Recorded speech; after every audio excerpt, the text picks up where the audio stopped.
Bom dia a todos. Antes de falar sobre a mensagem, eu só queria dar alguns esclarecimentos. Primeiro, nesse mês de janeiro, é bem provável que vocês não vão encontrar aqui o pastor Paulo, a pastora Noemi e a família deles, tá? Nós pedimos, quase que nós, assim, obrigamos para que eles saíssem de férias nesse mês, tá? Foi quase uma questão assim, era uma coisa que a gente sentia que era uma necessidade deles, né? De eles cuidarem da saúde física, saúde emocional, saúde familiar deles. E janeiro era o melhor mês para eles, porque eles podiam reconciliar o trabalho da Noemi, as férias escolares e junto com o período do Paulinho também. Então, nós insistimos e pedimos para que eles saíssem esse mês de férias. Então, provavelmente, vocês não vão encontrar eles aqui.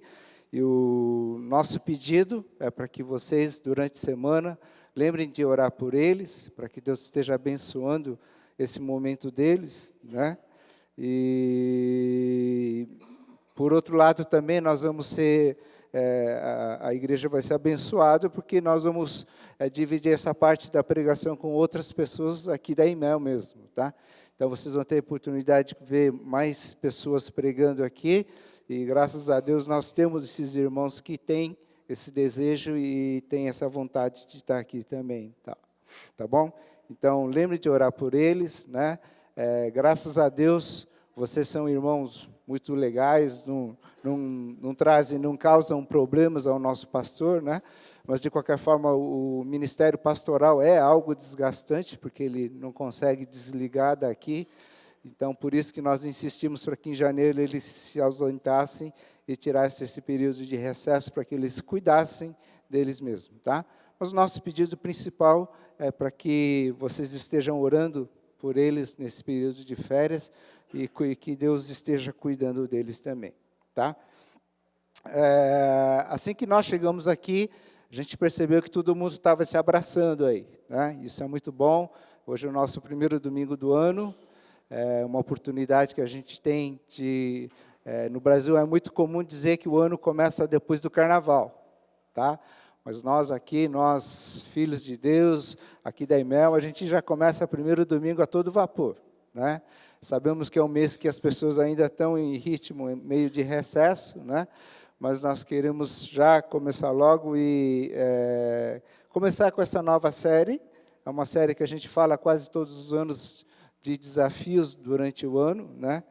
Obrigado, Zé. E nós vamos hoje falar um pouco dessa série de desafios do ano de 2018, tá? Eu queria começar com vocês, hoje, vendo uma história, talvez muitos conheçam, talvez você já tenha ouvido essa história, ou talvez seja a primeira vez que você vai ler na Palavra de Deus a respeito dessa passagem. Ele está em Juízes, capítulo 11, do versículo 1 ao versículo 10. Se você tem a Bíblia impressa, ele está depois do livro de Josué, pode abrir. Juízes, capítulo 11, do capítulo 11, do versículo 1 ao versículo 10. Nós vamos ler, acompanhar, conhecer um pouco da história de Jefté, mas nós vamos ler em partes, tá? Então, na primeira parte que nós vamos ler hoje, é Juízes, do capítulo 11, do versículo 1 ao versículo 10. Juízes está depois do livro de Josué, tá bom? Vamos lá? Jefté, o gileadita, era um guerreiro valente. Sua mãe era uma prostituta. Seu pai chamava-se Gileade. A mulher de Gileade também lhe deu filhos que, quando já estavam grandes, expulsaram Jefté, dizendo: você não vai receber nenhuma herança de nossa família, pois és filho de outra mulher. Então Jefté fugiu dos seus irmãos e se estabeleceu em Tobi. Ali um bando de vadios uniu-se a ele e o seguia. Algum tempo depois, quando os amonitas entraram em guerra contra Israel, os líderes de Gileade foram buscar Jefté em Tobi. Venha, disseram, seja nosso comandante para que possamos combater os amonitas.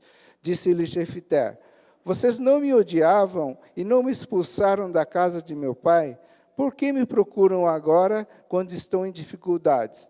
Apesar disso, agora estamos apelando para você, responderam os líderes de Gileade. Venham conosco combater os amonitas, e você será o chefe de todos que vivem em Gileade. Jefté respondeu, se vocês me levarem de volta para combater os amonitas, e o Senhor os entregar a mim, serei o chefe de vocês? Os líderes de Gileade responderam, o Senhor é nossa testemunha, faremos conforme você diz. Essa é o começo do capítulo 11, do versículo 1 ao versículo 10. E a primeira pergunta que a gente faz é, quem era Jefté? Tá? Quem era Jefté? Vamos lá, vamos entender primeiro uma coisa. Na sequência dos livros do Velho Testamento, nós temos o Pentateuco, que são os 5 primeiros livros, depois nós temos o livro de Josué. Deus levantou, nesse período, Moisés como um grande líder que conduziu o povo, e depois, na sequência, um outro líder que vem é Josué. Tá? Depois de Moisés e depois de Josué, não teve nenhum líder estabelecido por Deus como um líder religioso e civil do povo de Israel. Depois da divisão, que eles entraram na terra de Canaã, tomaram a posse de Canaã, o povo de Israel não tem um líder como teve Moisés ou como teve Josué. O que acontecia é que Jefté era um desses 16 juízes que aparecem nesse livro que chama Juízes. Quem eram esses juízes? Nesse ciclo que aconteceu nesse período, o povo de Israel ele começa a viver um ciclo assim, ele tem um período que é fiel a Deus, tá? Depois um outro período que ele esquece de Deus, e eles começam a adorar outros deuses da região, da época, e por consequência disso, eles caem, eles são oprimidos, eles passam a ser perseguidos pelo povo que habitava naquela região, ou seja, eles passam a ser prisioneiros. A partir daí, o povo de Israel, ele se arrepende, eles começam a passar por grandes problemas, eles arrependem e pedem para que Deus envie um líder, alguém que possa ajudar a sair desse momento digamos, de escravidão. Aí Deus levanta sempre um juiz. Tá? Então, o livro de Juízes, aparecem 16 juízes, 16 pessoas, 16 líderes que Deus, durante esse ciclo de fidelidade, de esquecer a Deus, de adorar outros deuses e de clamor, esse ciclo acontece 16 vezes, Deus levanta 16 líderes naquela época. E Jefté era um desses líderes. Tá? É nesse livro de Juízes que vocês vão ver a respeito de Débora, vão ver a história de Sansão, a respeito da história de Gideão. E Jefté era um desses 16 juízes. Segunda coisa, Jefté, ele era filho, o nome do seu pai era Gileade. Digamos assim, uma coincidência o seu pai se chamar ter o mesmo nome da região. É a mesma coisa assim, morar em São Paulo e ter alguém chamado Paulo. Tá? Então, Jefté era filho de Gileade, que era um gileadita, era da terra de Gileade, que era gileadita, então. Sua mãe era uma prostituta. Necessariamente não quer dizer que a mãe de Gileade era uma prostituta. Quer dizer que ela era uma cananita, era uma mulher da terra de Canaã. Então, todas as mulheres da terra de Canaã, naquela época, eram chamadas de prostituta. Tá?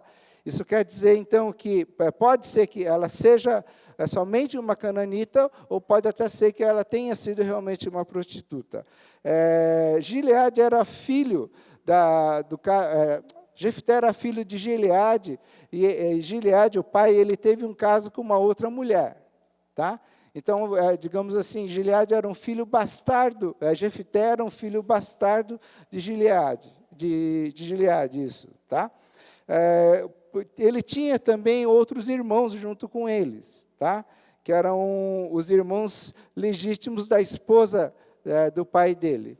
E chega um período que esses irmãos, eles falam assim, olha, você não é filho legítimo, você não faz parte da nossa família, então você não irá ter parte na herança do nosso pai, por isso nós queremos que você vá embora daqui, para que não tenhamos que dividir a herança com vocês. Então, ele é expulso da terra de Gileade, e ele vai morar na terra de Tobi, nas montanhas que haviam lá, e ele se torna um grande líder, ele se junta a um bando de vadios, né? Ele se junta aos homens maus daquela época, ele constrói um exército naquela região. Tá? Tipo assim, o Jefté foi morar no morro, ele construiu a milícia, né? Que hoje todos nós sabemos o que são os milicianos, ele construiu uma milícia, né? E ele se torna um grande líder daquela região. Vamos voltar os mapas um pouquinho? Volta mais um. Ok, aí, ó. Deixa eu explicar um pouquinho o que começa a acontecer. Ó. Se você olhar no canto direito para cima, você está vendo Canaã, tá? Lá tem o Rio Jordão. Tá? O lado direito do Rio Jordão é onde estão os amonitas. Você vê todo esse traçado vermelho, é o traçado do povo de Israel quando ele peregrinou pelo Egito. Né? Você vê que ele sai lá do Egito, ele desce no deserto, depois ele sobe. Ou seja, por isso que eles falam que se o povo de Israel subisse direto para Canaã, eles não iriam demorar 40 anos. Mas eles tiveram que fazer todo esse percurso, o percurso que Deus guiou, né? Até chegarem na parte superior. Então, a terra aquela terra de cima, do lado do Rio Jordão, vamos para o outro mapa agora. Está aqui, ó. Deixa eu explicar. Vocês estão vendo o Rio Jordão, bem no meio do mapa. Você está vendo Gade, Rubem e Manassés. Essa região de Gade e Rubem era a terra de Gileade. Tá? Era nessa região que estava estabelecido o povo de Gileade, os gileaditas. Era uma região onde, antigamente, antes do povo de Israel tomar posse, ele era vivido pelos amonitas. O que acontece? Depois de um tempo, o pessoal do povo, os amonitas, eles querem entrar em conflito de novo com o povo de Gileade, que é esse povo que é a região de Gade e Rubem. Ele está escrito as 12 tribos de Israel, em cima do mapa, mas, na verdade, a divisão foi feita entre os 11 filhos e mais os filhos de José. Tá? Porque a família de Levi, ele não participou da divisão das terras. Tá bom? Isso é só para a gente entender o que estava acontecendo.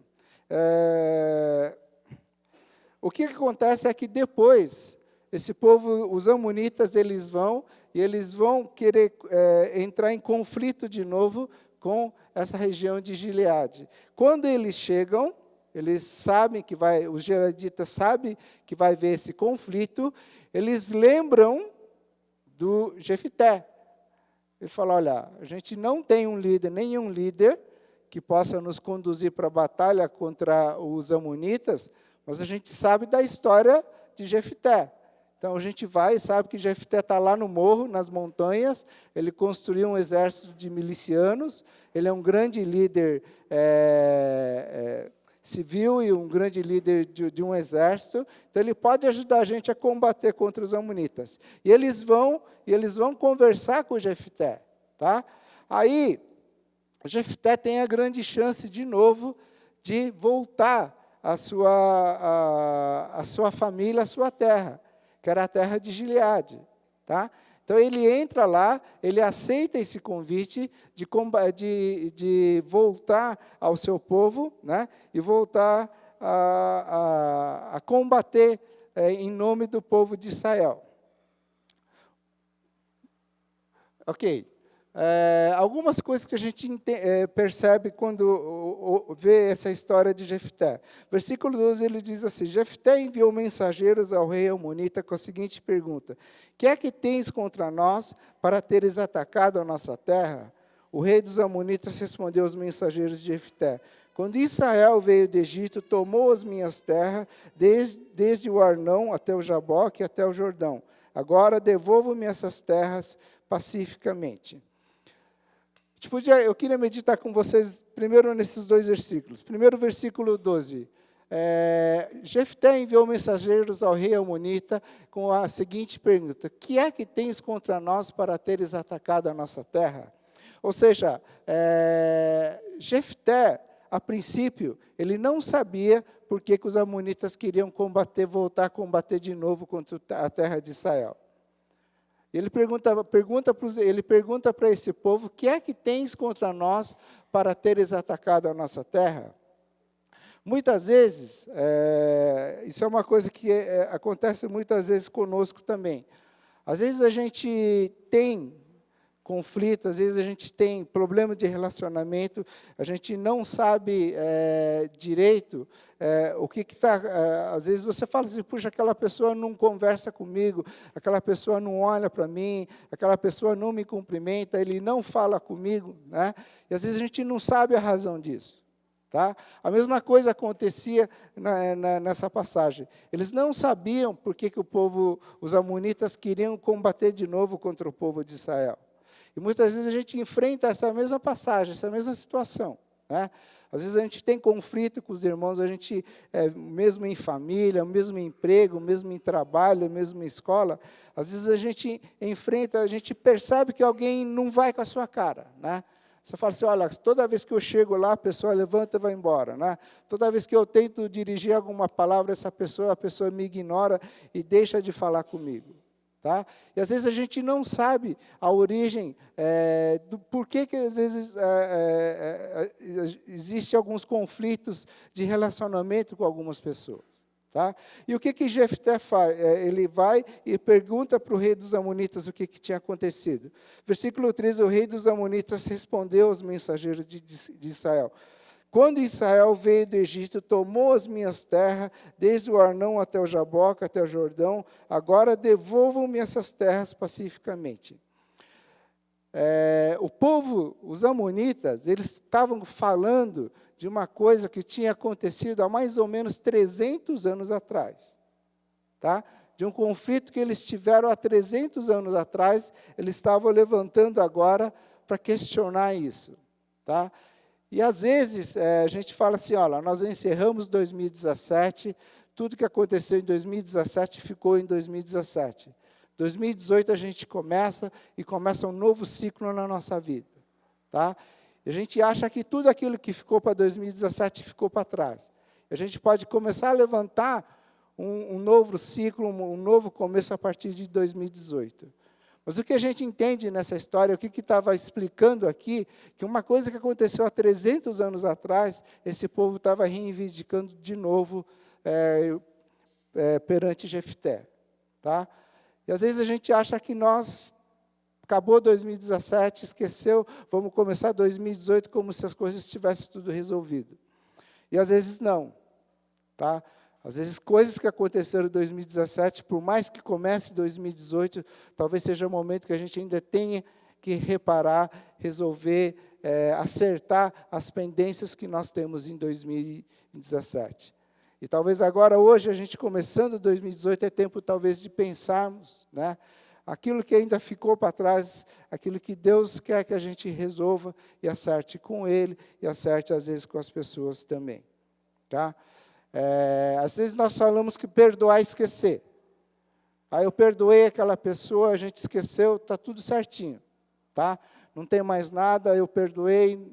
E às vezes nós falamos que o tempo apaga as mágoas, o tempo faz a gente esquecer as mágoas e o tempo cura as nossas doenças. Né? Mas é interessante porque o próprio exemplo de Jesus na salvação, muitas vezes a gente fala: poxa, por que se Jesus... Ele é Deus e Ele é tão grande, e Ele ama tanto a gente assim, por que Ele não podia somente perdoar e esquecer o pecado que nós temos? Né? Por que Jesus ele tinha que pagar um preço para ter os nossos pecados perdoados? É justamente por isso, porque perdoar muitas vezes não é somente esquecer. Perdoar é sanar uma dívida, é quitar uma dívida, é pegar uma pendência que nós temos com Deus. Imagine se o nosso perdão diante de Deus fosse somente esquecer. Falar, Deus esqueceu tudo que nós fizemos, a gente não precisa resolver essas pendências. O exemplo que a gente teria a partir de Jesus era um exemplo que a gente iria levar para todo o nosso relacionamento também. Ou seja, todas as pendências que a gente tem, a gente não precisa quitar, a gente não precisa resolver. É somente questão de esquecer. Tá? Mas essa história mostra que as pendências ficam. Tá? Que o povo os amonitas, eles estavam reivindicando uma história de uma coisa que tinha acontecido há 300 anos atrás, eles levantaram e começaram a questionar isso. Tá bom? Só para a gente entender direito o que esse povo amonita ele estava falando. Quando o povo de Israel chegou a Canaã,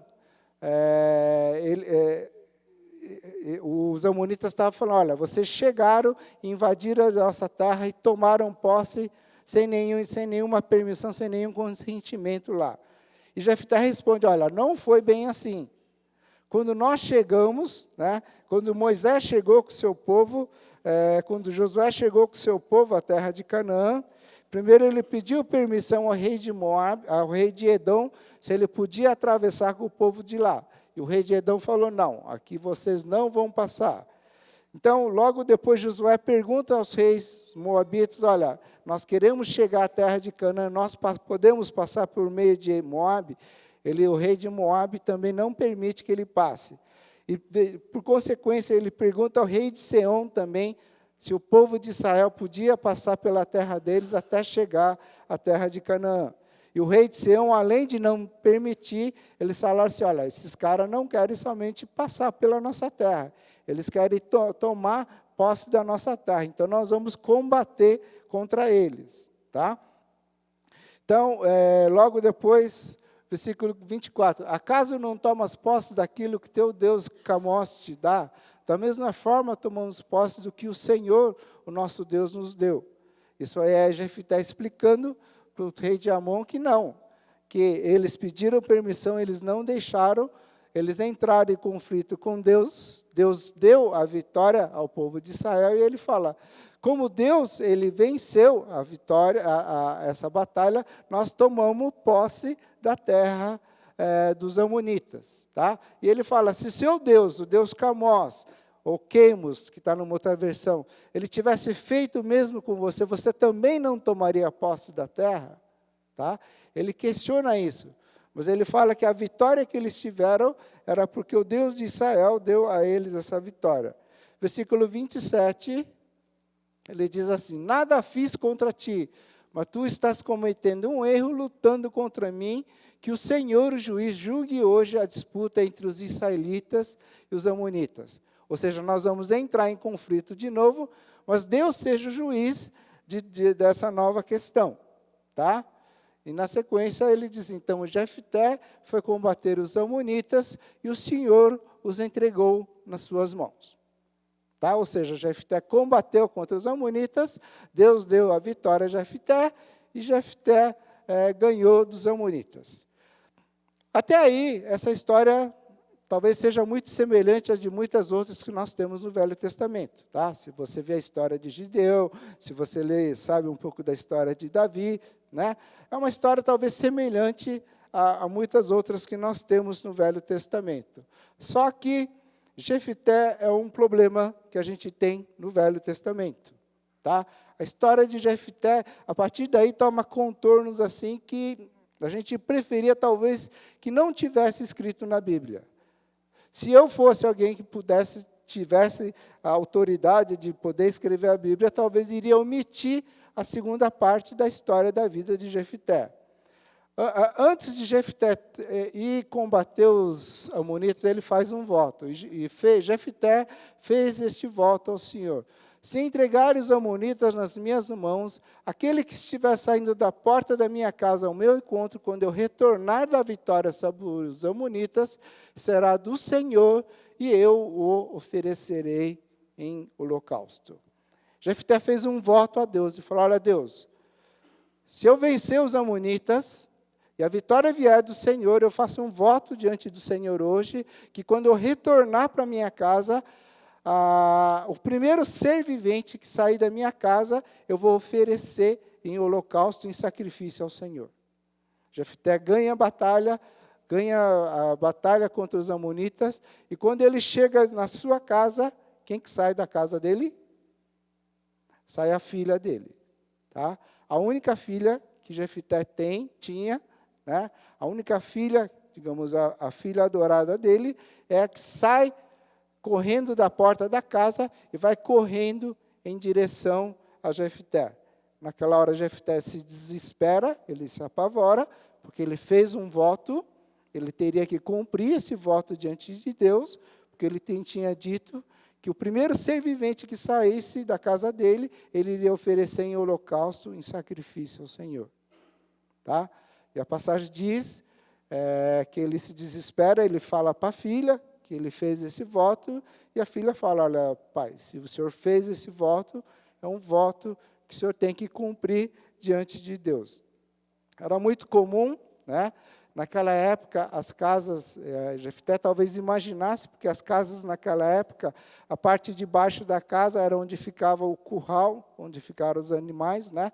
E onde os animais rodeavam e saíam sempre da casa. E Jefté imaginava, talvez, que quem iria sair da casa quando chegasse seria um dos animais que ele tinha. Mas não, o primeiro ser vivente que sai é a filha dele.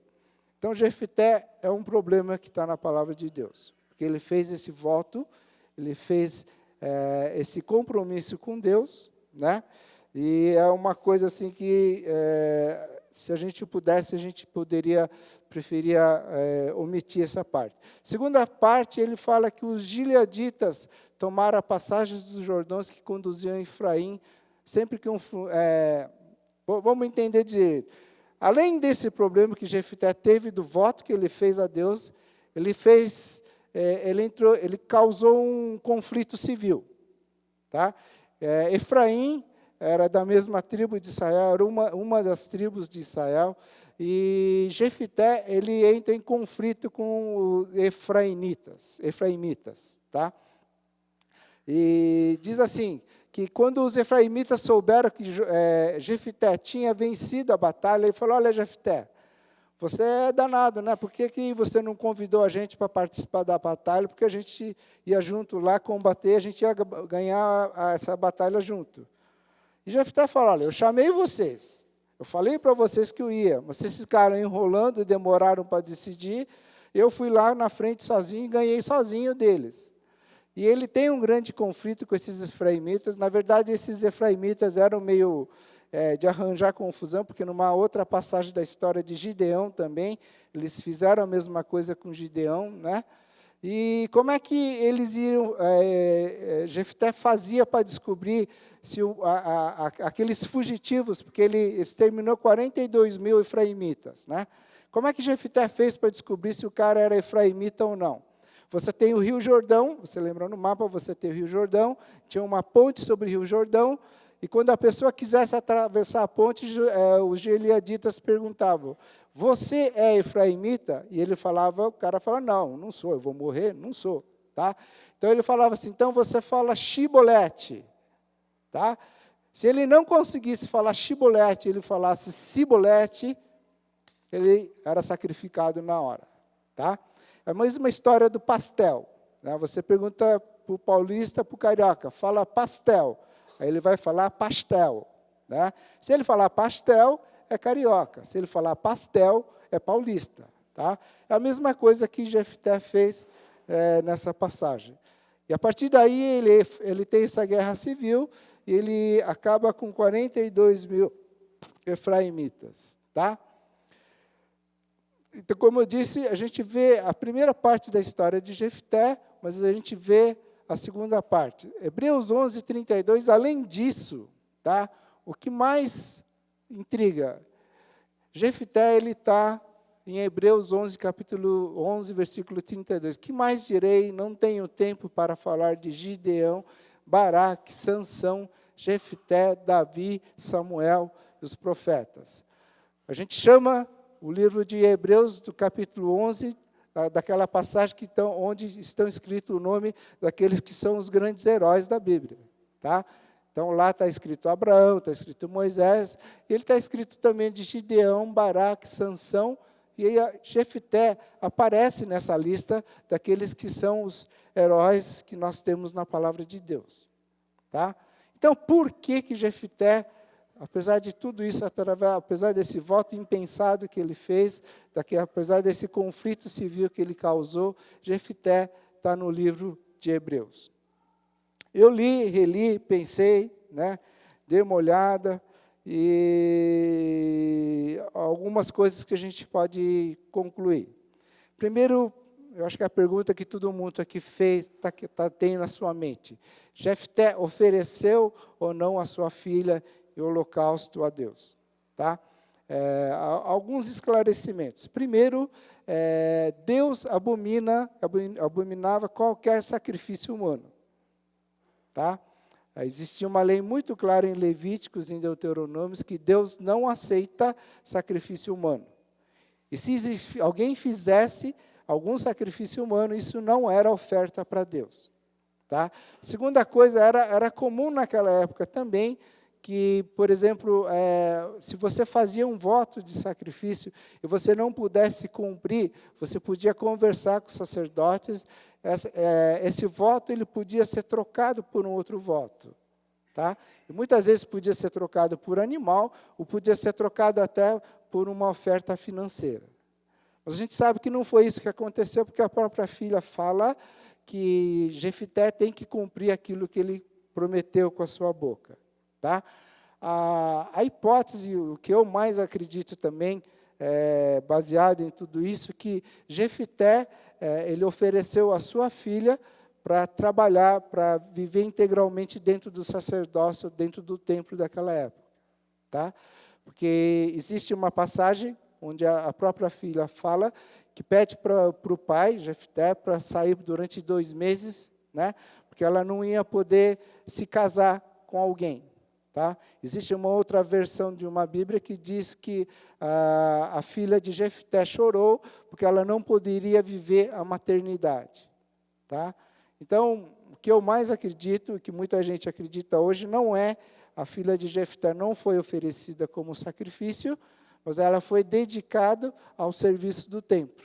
Tá? Então, que ela iria viver integralmente para servir no templo daquela época. Tá? Mas por que será que Jefté ele aparece dentro do livro de Hebreus também? E eu pensei e falei, puxa, grandes heróis, homens que mostraram grande fé, por que será que Jefté aparece lá? E eu, assim, alguma coisa que eu entendi é que quando a gente pensa que o livro de Hebreus, o capítulo 11, ele tem somente o livro dos grandes, os homens que tiveram grandes feitos dentro da sua fé, a gente é uma coisa meio humana, é meio um pensamento do homem. Tá? A partir do momento que a gente pensa que Deus só dá valor a esses heróis da fé, é a mesma coisa que a gente dizer que Deus ignora a minha fé. Deus ignora a minha fé de uma pessoa comum, uma fé ordinária, uma fé que não fez nada de extraordinário, que não curou, não liderou, não fez nada de anormal, mas uma fé do dia a dia. Se a gente imagina que para Deus só interessa a fé desses homens, a gente tem que dizer que Deus ignora a minha fé, ou talvez de qualquer pessoa que tenha uma vida, digamos, essa vida ordinária que a gente chama diante de Deus. De uma vida que a gente tem, de uma fé sincera, de uma fé que a gente é real, Nós cremos em Deus e nós somos fiéis e nós vivemos por Ele, e para Ele nós vivemos, Mas também que, por outro lado, a gente não possa listar ou dizer um grande feito que a gente tenha para falar como se tivesse havido uma grande cura ou uma grande transformação na minha vida. Tá? Mas é uma fé do dia a dia. Mas que Deus, da mesma forma como vê a fé de um homem como Davi, talvez, Deus aceita a fé de cada um de nós. Tá? A mesma fé de Davi tem o mesmo valor diante de Deus como a fé de qualquer um de nós. O mesmo tratamento que Deus deu a Davi é o mesmo tratamento que Deus nos cuida e nos relaciona da mesma forma como Davi. Tá? E o que eu queria hoje, quando nós estamos falando de desafios para 2018, não que a gente faça um voto, não que a gente faça uma promessa, não que a gente faça um compromisso com Deus para esse ano de 2018. Tá? Não um voto como fez Jefté diante de Deus, dizendo que iria oferecer a sua filha como sacrifício ao Senhor, iria fazer um sacrifício ao Senhor. Mas que a gente não faça votos, mas que a gente sonhe com Deus. Que você tenha um sonho diante de Deus, né?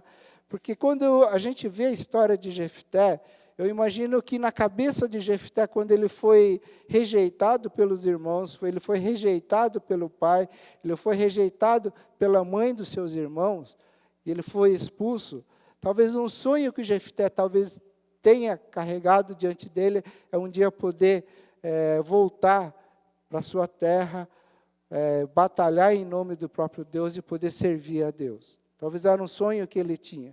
E Deus deu esse sonho, Deus de alguma forma trouxe esse sonho para se tornar realidade na vida de Jefté. Quando a gente vê a vida de Jefté também, ele podia pensar, puxa, eu sou um coitado, eu sou um azarado, nada dá certo na minha vida, né? Nasci, talvez, numa situação de alguém que é rejeitado, né?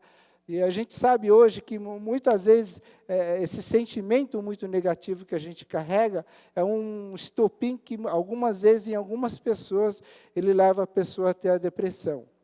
É um caminho de uma porta que se abre para a depressão. Tá? Mas Jefté, ele ignorou tudo isso, talvez ele carregasse esse sonho um dia de poder servir a Deus de novo. E Deus deu a oportunidade desse sonho acontecer na vida de Jefté. Tá? E o que eu queria desafiar vocês a ter um sonho hoje diante de Deus, a sonhar de olhos abertos com Deus, para esse ano de 2018. Às vezes, quando a gente fala em sonhar com Deus, a gente fala que a gente pode sonhar pela conversão de alguém da família. Né? Falar, eu posso sonhar com Deus de que alguém da minha família, uma pessoa querida, se converta. Mas às vezes a gente talvez fale assim, mas eu não posso sonhar com Deus de uma realização profissional que eu quero. Né? Ou às vezes eu não posso sonhar diante de Deus de uma realização material, ou realização de algum sonho que você tem diante de família para fazer diante de Deus. Mas Tiago, ele diz assim, toda boa dádiva e todo dom perfeito vem do alto, descendo do Pai das luzes. Toda boa dádiva, todo dom perfeito, ele vem de Deus. É Deus quem faz esses sonhos acontecerem na nossa vida. Né? E o desafio que eu queria lançar é sonhar. Sonhar com Deus, sonhar falando com Deus, aquilo que você tem, que é a coisa que talvez que você imagina que gostaria que acontecesse. Você colocasse e falasse com Deus. Mas se você sonhasse de verdade com Ele, falasse sempre com Ele, levasse esse sonho a sério, pedisse a Deus, né? Ajoelhasse, se fosse necessário, jejue diante de Deus, através desse sonho que você tem. Né? Não é um voto, não é um sacrifício, mas é um sonho, de você abrir o coração e falar a Deus, coisa que eu mais quero, né? É acontecer isso na minha vida, acontecer isso na minha família. Coisa que eu mais quero, talvez, diante de Deus, é um sonho que eu tenho. Eu quero abrir, colocar diante do Senhor e pedir ao Senhor, e buscar a Tua vontade, buscar aquilo que o Senhor deseja também. Eu queria que o Senhor sonhasse comigo, né? E eu pudesse sonhar junto com o Senhor para que isso acontecesse, tá? E colocasse isso diante de Deus. E nosso desafio é esse, tá? Para que nós sonhemos, talvez não sonhar somente com aquilo que a gente acha que tem a aparência de espiritual, né? Mas sonhar de algumas coisas que a gente possa falar, olha Deus, eu quero compartilhar isso, e para que esse sonho um dia possa ser útil no ministério do Senhor, para que isso possa ser usado para compartilhar o Evangelho, né, a soberania do Senhor na vida de outras pessoas também. Tá? Vamos orar, eu queria terminar com uma oração, e logo depois eu queria ouvir um cântico com vocês. Senhor nosso Deus, nós te agradecemos, porque em toda a nossa trajetória até hoje, o Senhor tem feito grandes coisas nas nossas vidas, ó Pai. Talvez enfrentamos dificuldades, enfrentamos problemas, ó Pai, momentos que foram difíceis para todos nós, ó Pai. Mas a gente sempre quer reconhecer as boas dádivas, tudo aquilo de bom que o Senhor tem dado na nossa vida. E nesse primeiro domingo de 2018, Senhor, nós queremos voltar a sonhar com o Senhor, ó Pai. Ter um sonho diante do Senhor, de abrir o nosso coração e buscar diante de Ti esse sonho, Pai. Que seja um sonho que seja não somente nosso, mas seja um sonho do Senhor também, Pai, para que aconteça nas nossas vidas, ó Pai. E lanço diante de Ti, Pai, lançamos diante de Ti, Pai, isso diante do Senhor, para que a gente possa um dia compartilhar com outras pessoas, possamos compartilhar dentro do ministério do Senhor, aquilo que o Senhor tem feito de bom, e que isso sirva de edificação na vida de outras pessoas, ó Pai. Isso sirva de alguma maneira que o Teu nome seja glorificado, o Seu nome seja exaltado, Pai, e que as pessoas reconheçam como o Senhor é grande, soberano e poderoso nas nossas vidas, ó Pai. É o que eu te peço e agradecemos em nome de Jesus. Amém, Senhor.